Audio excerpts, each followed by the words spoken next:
Doctor Lizarazo, buenos días. Sí, muy buenos días.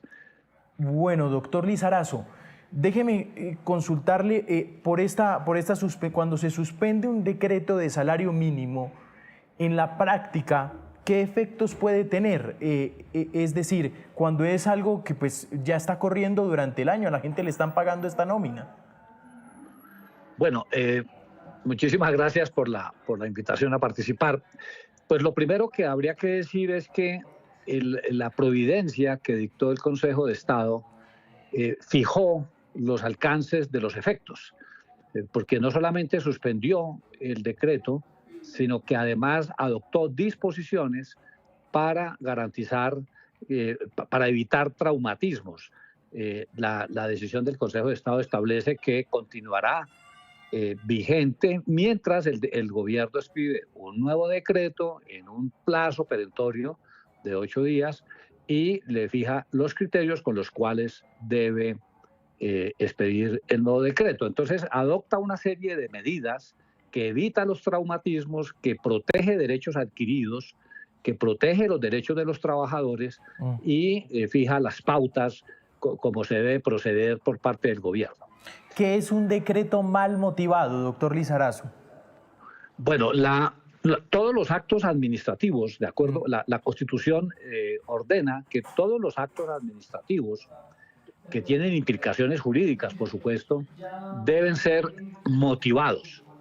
En Colombia, toda decisión tiene que ser motivada cuando no corresponde a una facultad discrecional de la autoridad. Entonces, en este caso del salario mínimo, pues la Constitución y la ley establecen una serie de criterios, de pautas, de reglas incluso, para la fijación del salario mínimo por parte del gobierno. Entonces, lo que ha hecho el Consejo de Estado es precisamente, al verificar el cumplimiento,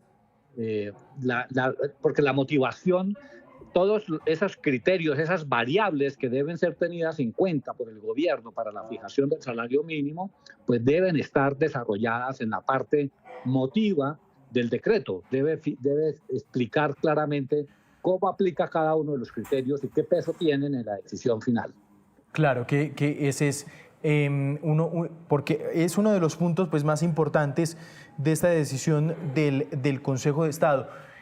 ¿Por qué lo hemos visto también con la Corte Constitucional, por ejemplo, doctor Lizarazo, que antes de tomar decisiones de fondo suspenden los efectos de las normas o los decretos? ¿Por qué esta, digamos, acción jurídica, recurrir a la suspensión de los mismos antes de decisiones de fondo? Claro, es una medida muy importante. En el caso del Consejo de Estado, esa es una facultad que le otorga directamente la Constitución al Consejo de Estado y en general a la jurisdicción de lo contencioso administrativo. La posibilidad o la competencia para suspender provisionalmente, para adoptar incluso cualquier medida cautelar que sea necesaria para garantizar el objeto del proceso. Entonces, y en el caso de los actos administrativos, la medida cautelar puede consistir en la suspensión de los efectos mientras se decide de fondo con el propósito de evitar un perjuicio mayor, con el propósito de evitar que se afecten los derechos fundamentales de una manera desproporcionada, como si se mantiene en el orden jurídico la norma que se está estudiando, y esa es la razón de ser de las medidas cautelares. ¿Las suspensiones de los decretos pueden tener efectos retroactivos? Digo, no, pueden, la suspensión no que no. sea el caso de esto. No, la suspensión no. La suspensión obviamente es una medida que se adopta a partir del momento en que se adopta. Los efectos retroactivos son propios de la decisión final, de la decisión definitiva, que sí puede tener, puede modular el juez los efectos de su fallo para darle efectos retroactivos con el propósito precisamente de restablecer los derechos que hubieran podido ser afectados durante la vigencia de la medida. Sí, una decisión de fondo puede tardar meses. Esto podemos inclusive, y es por eso que le da la posibilidad al gobierno nacional de expedir un nuevo decreto en 8 días, ¿no? pero el gobierno puede ganar tiempo interponiendo otro tipo de medidas frente a la decisión, doctor Lizarazo. Pues el ordenamiento jurídico prevé unos recursos para que las partes puedan precisamente defender su derecho al debido proceso, para poder ejercer el derecho de contradicción. De manera que los recursos están previstos, pero yo creo que en este caso, como la medida provisional, la medida cautelar que se adopta tiene efectos inmediatos, entonces el hecho de que se interponga un recurso no impide que se cumpla la medida cautelar. Eh, y me parece que, digamos, yo vi por encima la providencia y creo que el Consejo fue muy cuidadoso de garantizar, digamos, evitar al máximo cualquier traumatismo, adoptó todas las medidas necesarias precisamente para que no se presente ninguna alteración, ninguna afectación de derechos fundamentales. Sí, doctor Lizarazo, déjeme hacerle esta pregunta. ¿Qué opinión le merece frente a la reacción que tiene el gobierno nacional de mandar a la gente a las calles a raíz de las decisiones que toman las Cortes, en este caso con el tema del Consejo de Estado y la suspensión del salario mínimo? Ese tipo de reacciones, ¿qué opinión le merecen? Bueno, le agradezco mucho la pregunta porque me permite hacer un llamado a todos los actores a la responsabilidad, a la, digamos, a tener claro cuál es el papel de los jueces. Porque es que el problema, en contextos polarizados políticamente, como los que vivimos en Colombia, y particularmente frente a algunos temas que generan tanta polarización, que generan, digamos, debates políticos extremos, en medio quedan los jueces que no tienen la posibilidad de decidir con fundamento en argumentos de conveniencia o de oportunidad. Los jueces no escogen el momento para decidir, eso está regulado en las normas de procedimiento. Los jueces no pueden decidir por conveniencia, los jueces están obligados por la Constitución a tomar todas las decisiones con fundamento en la Constitución y en la ley. Dice expresamente la Constitución que los jueces en sus providencias están sometidos al imperio de la Constitución y de la ley. No pueden fallar por consideraciones de otro tipo. Entonces, es muy peligroso en contextos polarizados señalar al juez como si fuera un actor político que podría decidir con base en otras consideraciones distintas a la Constitución y la ley, y eso es gravísimo para la democracia, es gravísimo para el funcionamiento del Estado de Derecho, y yo por eso aprovecho y le agradezco la pregunta para hacer un llamado a la sensatez, a la responsabilidad y a aceptar que tenemos un Estado de Derecho, que tenemos división del poder y que los jueces tienen unas obligaciones, incluso que pueden ser sancionadas penal y disciplinariamente si no cumplen dentro del marco de la Constitución y la ley sus funciones. Muy amable, gracias. Sí, señor. Muchísimas gracias a ustedes. Vamos con el análisis económico. Luis Fernando Mejía, CEO de Lumen Economic Intelligence. Doctor Mejía, buenos días. Hola Juan Camilo, ¿qué tal? Muy buenos días, gracias por la invitación, un saludo muy especial. Cuando usted se leyó el decreto del salario mínimo, doctor Mejía, ese decreto o este aumento del 23% que deja el salario en 2 millones de pesos, ¿tiene en cuenta todos los factores que le dice el Consejo de Estado que debe tener en cuenta la próxima norma que debe expedir en 8 días? No sin antes si el gobierno pues va a interponer una medida frente a la decisión, pero dice, mire, el nuevo decreto debe tener inflación de Junta Directiva del Banco de la República, la productividad certificada oficialmente, inflación real del año anterior, crecimiento del PIB, contribución de salarios, bueno, y 8 factores más que le está citando el Consejo de Estado. ¿Todo eso lo tiene este aumento?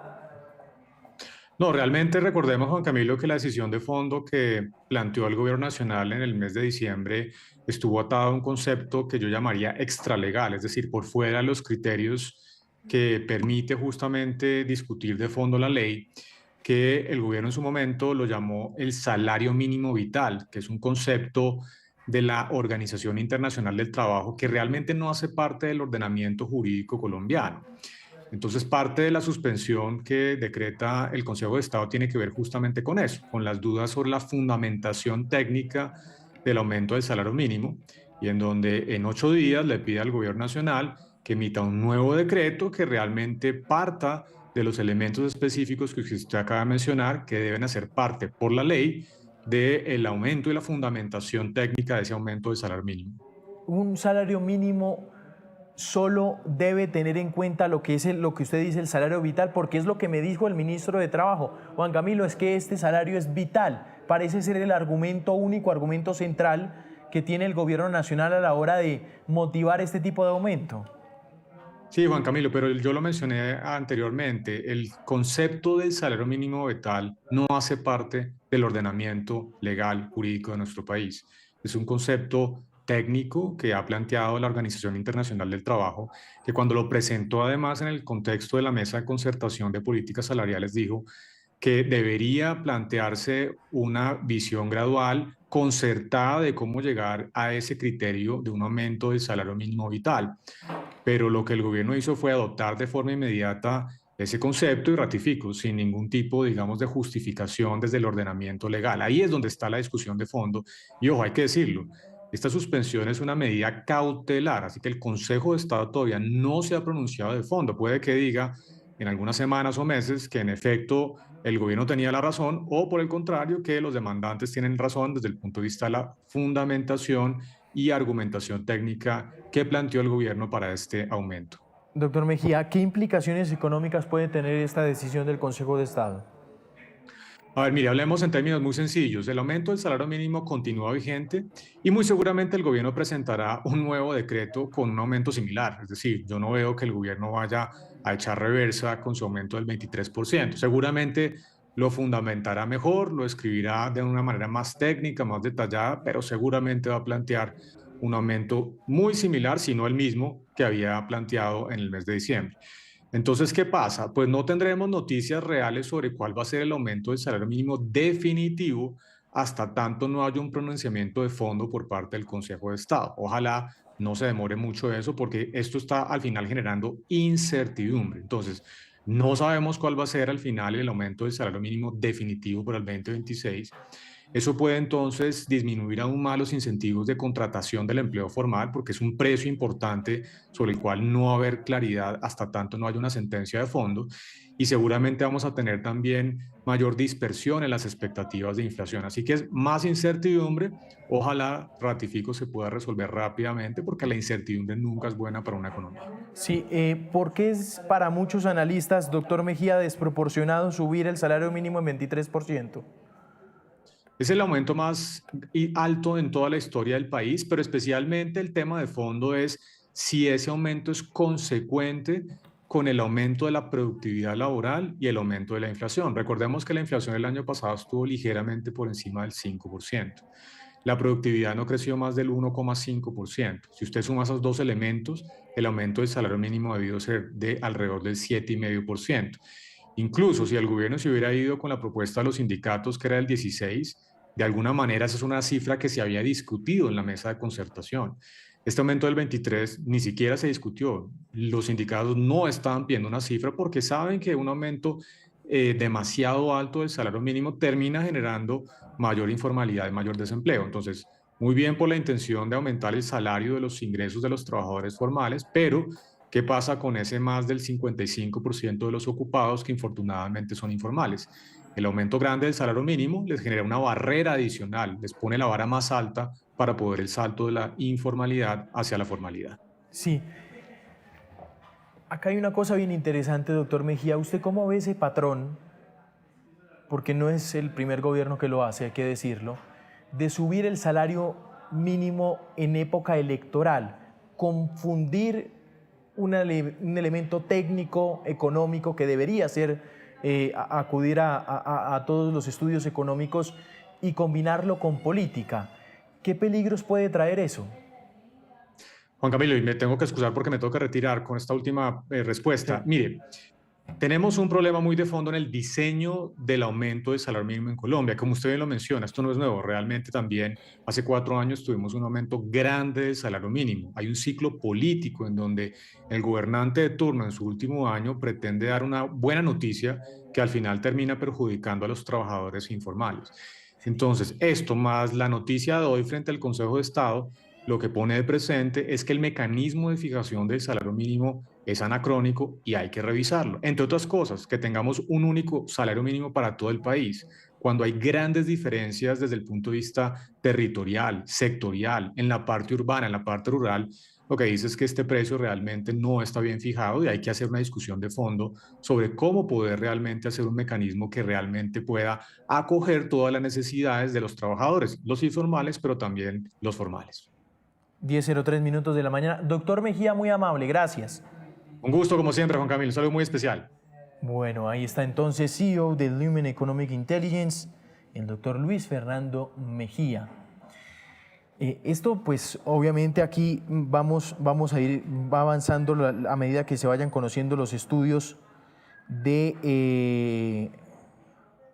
vamos con John Jairo Caicedo, el presidente de la CTC, y vamos alistando la reacción del presidente Petro. Ya voy a ir con noticia de último momento, porque hay reacción del presidente Petro a través de su cuenta de X. Señor presidente de la CTC, gracias por estar con nosotros. Un buen día para usted. Juan Camilo, muchas gracias. Buenos días y muchas gracias por la invitación. Desde la Confederación de Trabajadores, la opinión que tienen de esta suspensión del decreto de salario mínimo. Bueno, Juan Camilo, como CTC Colombia, planteamos desde las primeras horas de la mañana que vuelve y se equivoca nuevamente la derecha de este país. Creo que es un retroceso, pero además es golpear a millones de colombianos que hoy tenían ya un salario mínimo con un incremento importante y mejorando, por supuesto, su calidad de vida y poder adquisitivo.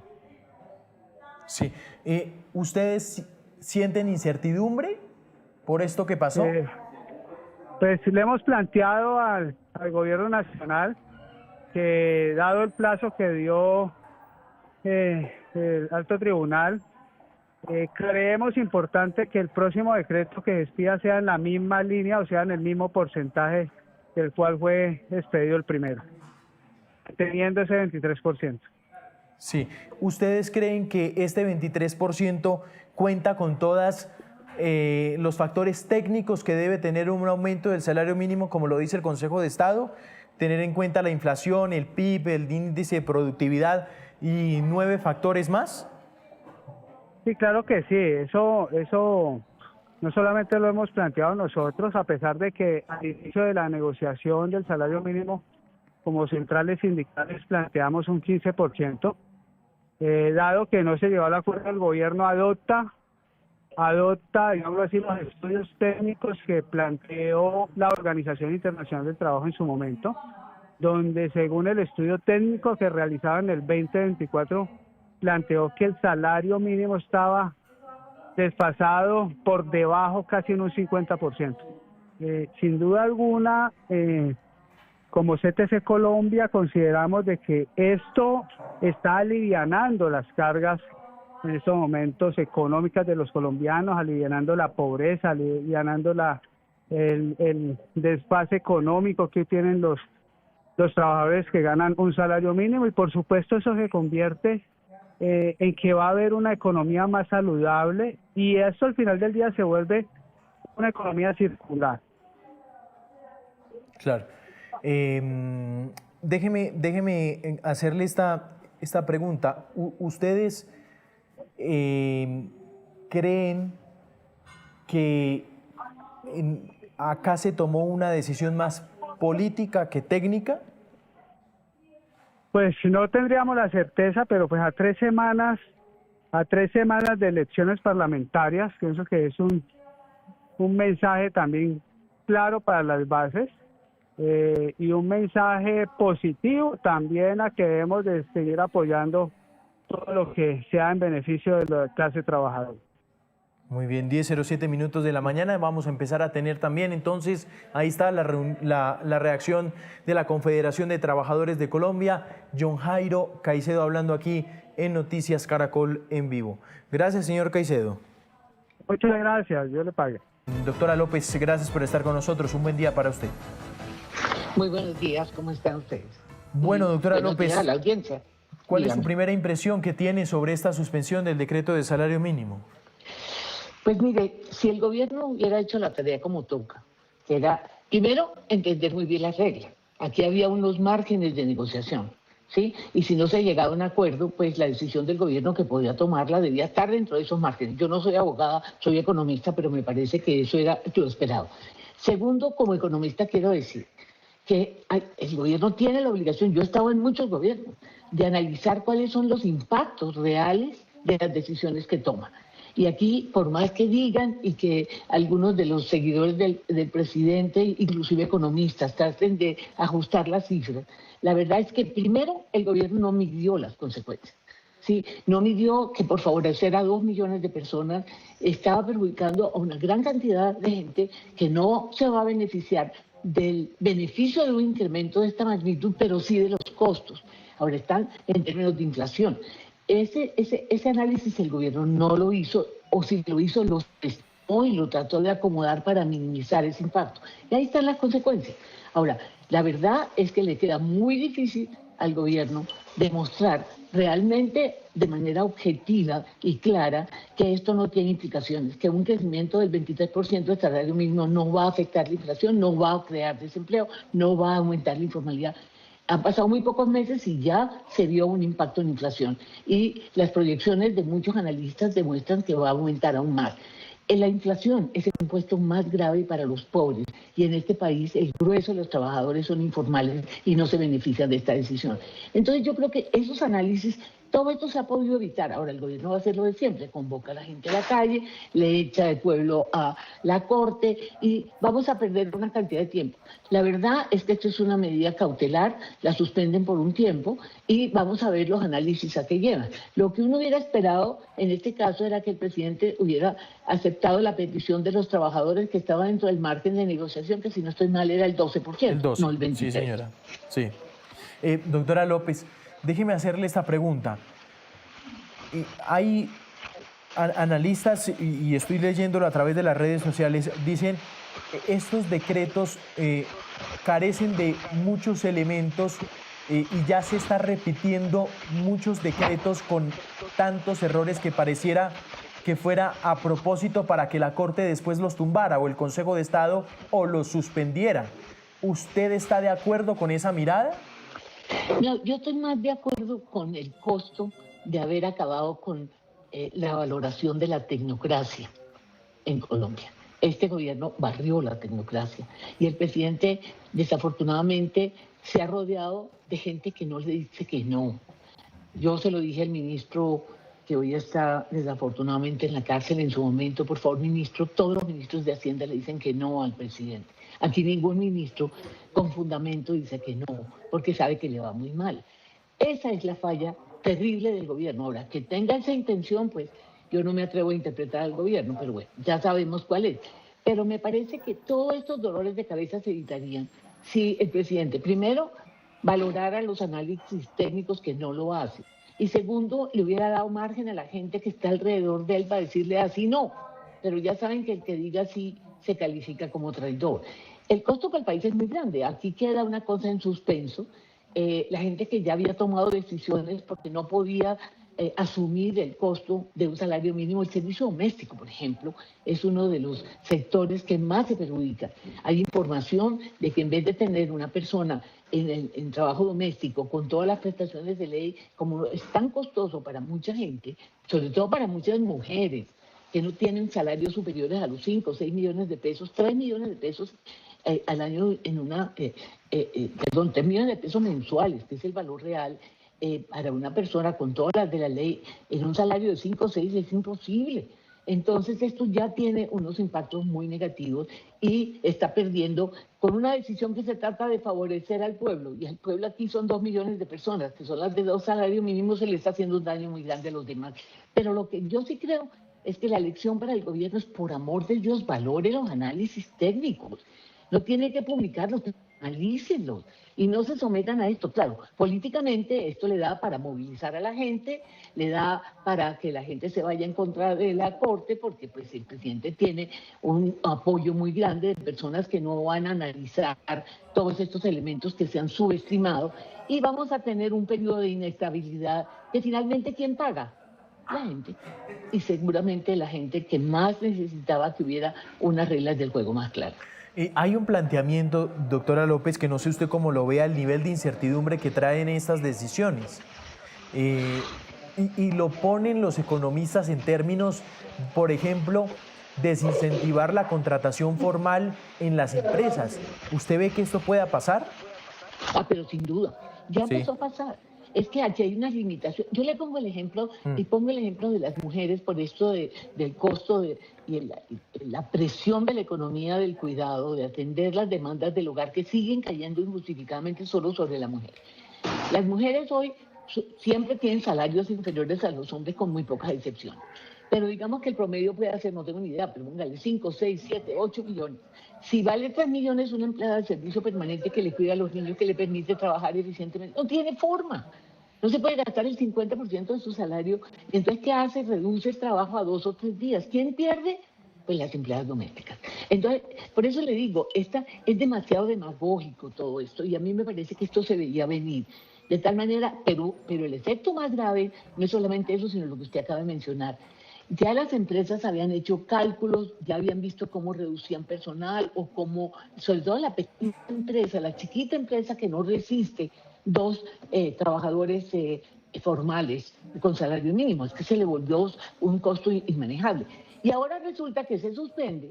No sabemos qué va a pasar. Dentro de un tiempo muy corto tiene que el gobierno emitir otro decreto, no sabemos qué va a hacer. Todo esto le genera lo más grave que puede pasar en la economía, que es la inseguridad. Esa es la variable crítica para la inversión, que es el gran dinamizador de la economía y la que está en el piso en este país. Aquí el problema fundamental es que no se está invirtiendo, y esto, inestabilidad sobre nada menos que el costo de la mano de obra en un grueso de las empresas son muy pequeñas y no resisten estos cambios. Imagínense la inseguridad que se genera, y esto desestimula muchísimo los proyectos que el país necesita para crecer y, entre otras, para generar empleo. Sí. Doctora López, las mesas de concertación del salario mínimo se hicieron para algo. Y aquí, no sé si a usted le da la impresión, hay una moda de todos los gobiernos, no digo de este en particular, y qué afectaciones puede traer esto, y es decretar el salario mínimo. Es decir, es muy difícil que en Colombia se llegue a una concertación en torno a un aumento del salario mínimo. No, se me escapa la cifra, pero creo que en 25 años solo 2 veces han llegado a una concertación. Esa moda del decretazo con el salario mínimo, ¿usted cómo la observa? No, mire, aquí hay un problema muy serio. Y aquí no solamente es culpable el gobierno, sino todos los actores. Mire, la OIT, que es la Organización Mundial del Trabajo, es tripartita. Las decisiones que se toman allí son empresarios, trabajadores y gobierno. Siempre la parte laboral tiene que tener esos 3 actores. Pero aquí eso se ha subestimado totalmente. Aquí se acabó con la concertación laboral. Ahí yo sí le hago un llamado a todos los actores. Los trabajadores tienen que reconocer que están por fuera el grueso de los trabajadores, que son los informales. Los que están negociando son los sindicatos, que son el 40 y pico por ciento. Los sindicatos son el 8%, creo, de la fuerza laboral, pero digamos los formales, el trabajo formal es inferior al trabajo, es menos del 50%, 40 y pico por ciento. Y fuera de eso, ellos siempre han ignorado el impacto de esas decisiones sobre la informalidad. Eso es una gran responsabilidad, entre otras cosas, de los sindicatos, porque allí está la posibilidad, tienen suficientes recursos para tener analistas que les demuestren la realidad del mercado laboral, que no son ellos, no son los formales, son los informales, la mayoría. Pero por otro lado, yo sí también le hago un llamado al sector privado. El sector privado tiene que entender, y yo creo que aquí faltó una visión, de que había que ser un poco más flexible. Ojalá hubiéramos llegado a algo entre 7 y 12, que creo que eran los límites, ¿sí? Pero ahí los 2 sectores fueron muy tercos, y miren las consecuencias.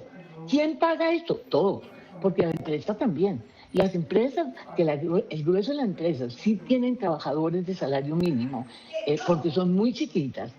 Entonces, ¿qué le pasa ahora? Quedaron en el limbo.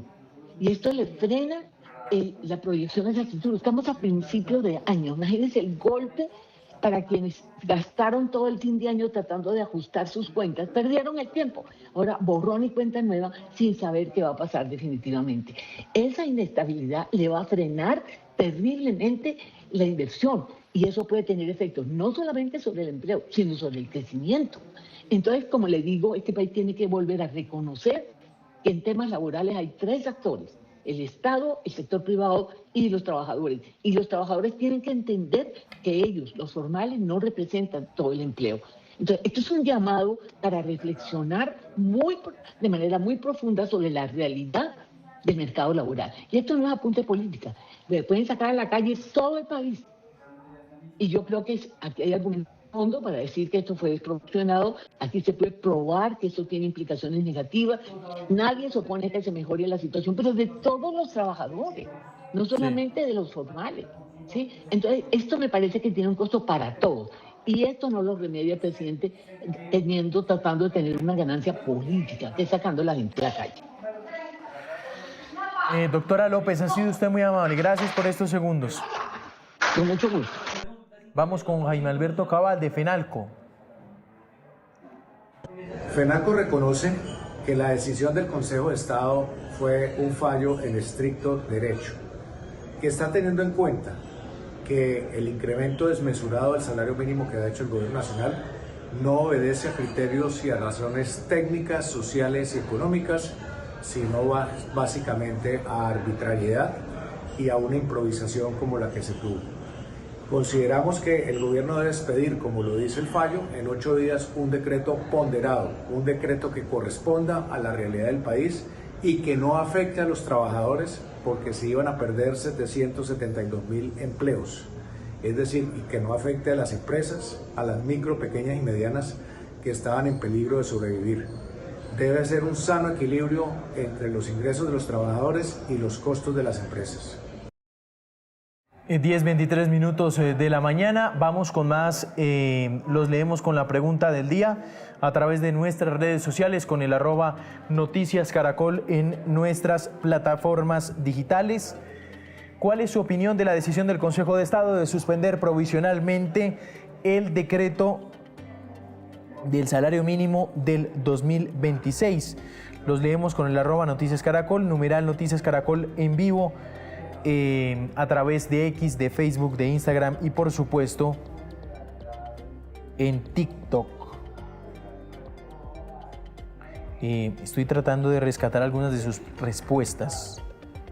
Bueno, hay gente que dice invitando a manifestarse, como lo ha hecho el gobierno nacional. Unos a favor y otros en contra del gobierno, de la decisión del Consejo de Estado de suspender precisamente este decreto. Bueno, 10:24 minutos de la mañana.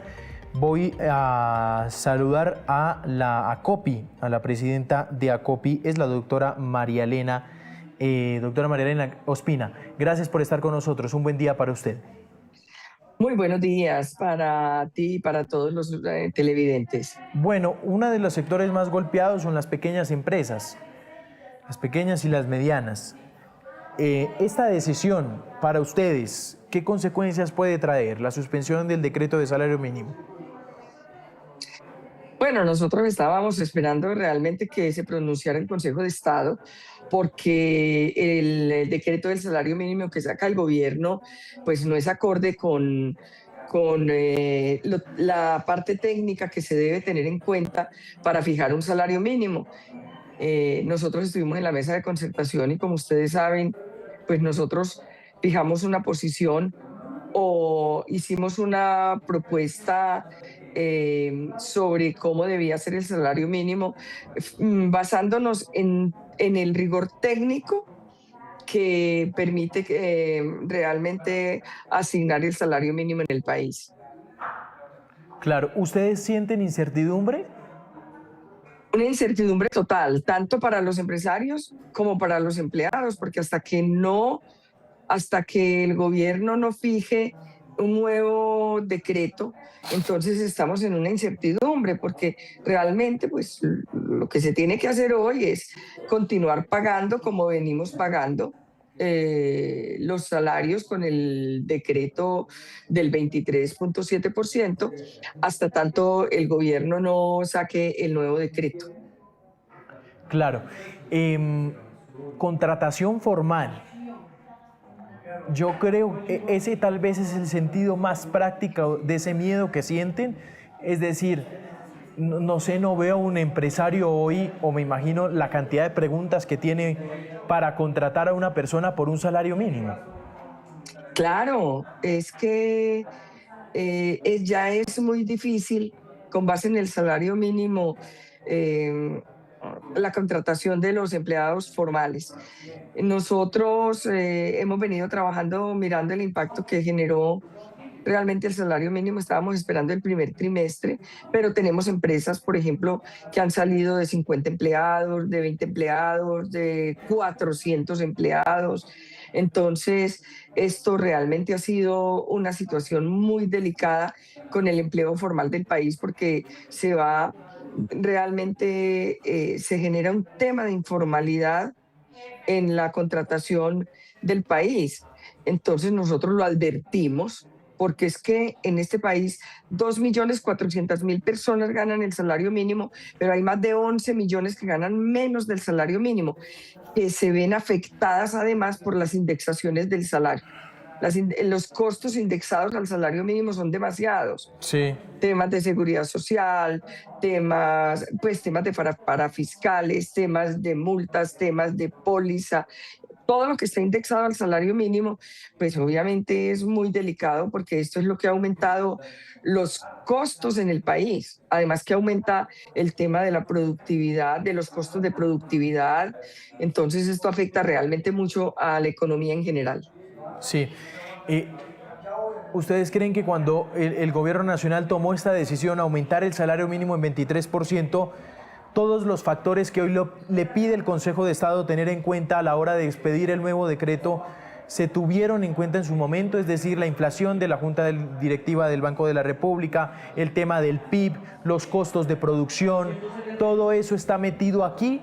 ¿O les parece que aquí se omitieron cosas de esos factores que hoy pide el Consejo de Estado tener en cuenta? No, es que esa fue la situación que tuvimos en la mesa de concertación, que realmente el gobierno desde la mesa no se tenía en cuenta estos factores, y con el decreto del gobierno menos. O sea, es un decreto que realmente se saca, como decimos nosotros, del sombrero, porque no vemos, o sea, no se tuvo en cuenta ningún rigor técnico ni estos factores como la productividad, la inflación, el PIB, no se tuvieron en cuenta realmente. El gobierno tuvo en cuenta, digamos, una presentación que nos hizo la OIT, sí, sobre el salario mínimo vital, que decía que por 4 personas en un hogar se deberían de ganar 3 millones de pesos. Entonces, esto lo tomaron y lo llevaron a un decreto que realmente afecta demasiado, no solamente a los empresarios, sino a los empleados, a los que ganan menos de un salario mínimo, a los que ganan más de un salario mínimo, mejor dicho, a 50 millones de personas. Doctora María Elena, eso es bien interesante lo que usted me está diciendo, porque me hace acordar de esa mesa de concertación. ¿Qué pasó en esa mesa? Es que ustedes esperaban el 23% de aumento por decretazo cuando los mismos sindicatos estaban pidiendo el 12%. A ver, no, nosotros nunca esperamos que el gobierno... ¿Eso se planteó en la mesa en algún momento? No, del 23% jamás. Se planteó en la mesa, los sindicatos tenían una propuesta del 16%, nosotros del 7.2%, y realmente no nos pudimos poner de acuerdo porque digamos, los mismos sindicatos no tenían en cuenta los factores que regulan el salario mínimo o que lo pueden decretar. Entonces, por eso no nos pusimos de acuerdo, pero nunca esperamos que el gobierno tomara una decisión del 23% que ha afectado realmente la economía del país, ha afectado también la sostenibilidad empresarial y la sostenibilidad del empleo formal. Claro que ese es uno de los puntos pues, polémicos. Pues, doctora María Elena, gracias por estos minutos aquí en Noticias Caracol en vivo. No, con muchísimo gusto, siempre pendiente a sus órdenes.